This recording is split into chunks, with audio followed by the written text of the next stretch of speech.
Mercedes team principal Toto Wolff explains why Lewis Hamilton was again slower than teammate George Russell last weekend. We saw after the Formula 1 Grand Prix of Azerbaijan how much effort it took Lewis Hamilton to get out of his Mercedes. He was dealing with a lot of back pain. Not surprising, as team boss Toto Wolff is asked whether the back pain is directly related to porpoising. It has everything to do with the blows to the ground, he confirms. To clarify, that means that the drivers have to process 6 times their own body weight. With untrained people, this could even lead to unconsciousness. Also, after the race, when Hamilton had great difficulty getting out of his cockpit, the Briton eventually came out of the car visibly shaken. Shortly before that, he received an apology from team boss Toto Wolff. "Lewis, we all know this is some kind of shitbox to drive right now. Sorry about your back, we'll work things out," the Austrian said. George Russell finished in Baku for the 7th time in a row over teammate Lewis Hamilton. This equals Lewis's own negative record. In 2015 and 2016, he was beaten 7 races in a row by Nico Rosberg. Russell was also faster in qualifying than the 7-time world champion for the 3rd time in a row last weekend. George Russell can become the first teammate to outperform Lewis Hamilton in 8 consecutive races, should he finish ahead of him during the Canadian Grand Prix. It is not a good start to the season, to say the least, for Hamilton, who fought for the world title last year. Ralf Schumacher finds it painful to watch and draws a hard conclusion.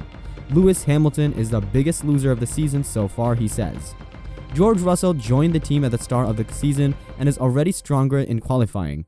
The greatest driver of all time, as Mercedes team boss Toto Wolff always calls him, is beaten by a newcomer in a way that is already worrying.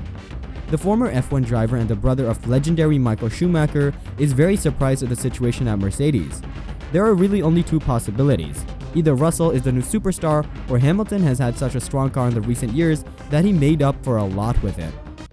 In conversation with the media, Mercedes team boss Toto Wolff gives an explanation for Hamilton's 2 tenths behind Russell in qualifying. Hamilton drove a different spec. Lewis tried some experimental parts on the car. We tried a different floor on his car, but it didn't work. The car had more porpoising and more bottoming, to the point where it got dangerous and he couldn't get the performance out of it.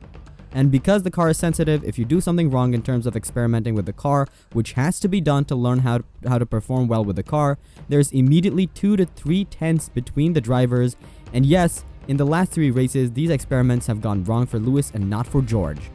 On Friday, Hamilton had already realized the experiments with his car had not yielded the desired results and indicated that he hoped that the parts would disappear from his car on Saturday for the rest of the weekend. That didn't happen. Wolff says it was a decision that was ultimately made together.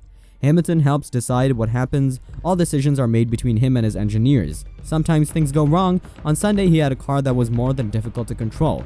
However, these experiments are very good for us as a team in order to be able to make progress, said the Austrian.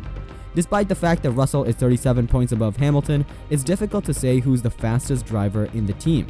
According to Wolff, "I think it's too early to say that Russell is faster. It's very close, and I see in one session Russell is faster and the next sessions Hamilton's faster." Wolff goes on to explain that the team will have to approach it a bit more of an experimental side over the coming race weekends. "We're not chasing race wins at the moment. We should look not at the sessions with a view to optimizing a single session, but with a view to understanding the car, and that is what we're gonna do in Montreal." Wolff ends. Don't forget to subscribe and hit that notification button to not miss any F1 news.